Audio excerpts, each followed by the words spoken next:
जय परमेश्वर भाइयों, जय परमेश्वर। हिंदू, मुसलमान, अंग्रेज सभी देवता लोगों को जय परमेश्वर, जय परमेश्वर। तो भाइयों, साधन उपदास महाराज लिखी किताब जगत हित कहानी, पेज नंबर 87 87।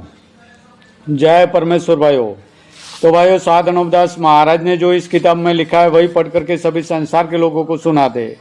तो भाइयों, यह किताब पढ़ करके सुनाना हमने हमारा फर्ज समझा है। तो भाइयों, यह किताब परमेश्वर के लिखे इंसाफ के वास्ते सभी संसार के लोगों को पढ़ करके सुना दे।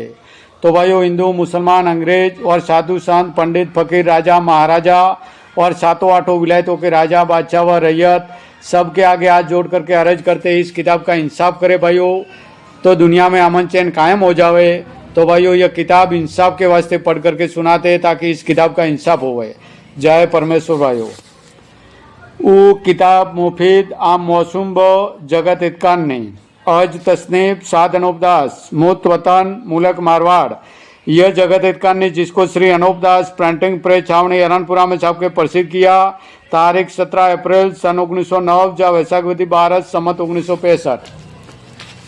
जय परमेश्वर भाइयों। पेज नंबर 87 जय परमेश्वर। ज़्यादा है जहाँ तक तो यह बनिए लोगा दिखाऊं, ऐसे गरीब और सती लोग होकर रहते कि इन जैसा गरीब दूसरा नहीं है। सो सातों आठों विलायतों के लोग और राजा बादशाह आपस में मिलके इस पाप को छोड़ाओ, जो सब संसार का भला हुए और सबकी औलाद उभरे।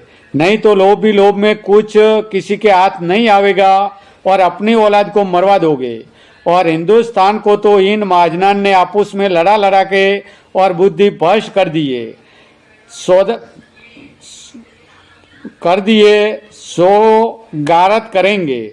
और कुछ रही सही है उसको आप लोगों को हिंदुस्तान में लाकर हिंदू मुसलमानों के बच्चों को आप लोगों के हाथों से गारत करा देंगे। और जिस तरह से कि यह बनिए हमारे साथ में पेश आए, उसी तरह से आप लोगों के साथ पेश आवेंगे।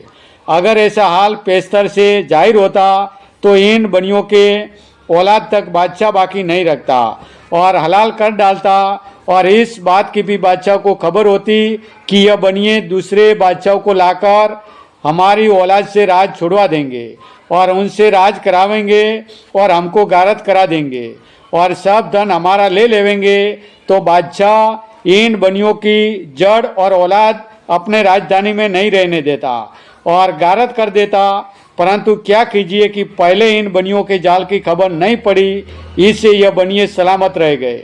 इस वजह से इन बनियों ने फिर अपना राक्षसी पाप चला दिया, जो आज दुनिया में चल रहा है कि जिस पाप से करोड़ों आदमियों को हैजा वगैरह की बीमारी लगा करके मार देते और साल ब साल मारते जाते। क्योंकि जिस कदर पहले आदमी थे उस कदर अब कहाँ है, बल्कि दिन दिन और साल ब साल कम होते जाते। जिसकी वजह यह है कि इस जमाने में भी राक्षसी पाप से आदमी कम पैदा होते और उम्र भी कम पाते। और पहले अच्छी तरह से फलते फूलते थे और उम्र भी बहुत पाते थे और कोई औरत बाज नहीं रहती थी, इससे कोई भी औलाद नहीं रहता था और सबके औलाद होती थी, इससे ज़्यादा थी। और अब तो बे औलाद बहुत से है कि जो औलाद के वास्ते तरसते। जिसकी वजह यह है कि जो बनिए औलाद ना होने के बारे में पाप कराते, जब औरत के औलाद नहीं होती है तो वो औरत बाज रह जाती है और जिसके नाम का पाप छोड़ देते उसके औलाद हो जाती है, तो फिर वो औरत बाज नहीं कहलाती है। सो ऐसे जाल और फरेब सब इन बनियों के ही हाथ में है। इससे जो चाहे वही कर सकते। इससे मैं आप लोगों को जल्दी वाकिफ करता हूँ कि इनके पाप को। जय परमेश्वर भाइयों, जय परमेश्वर।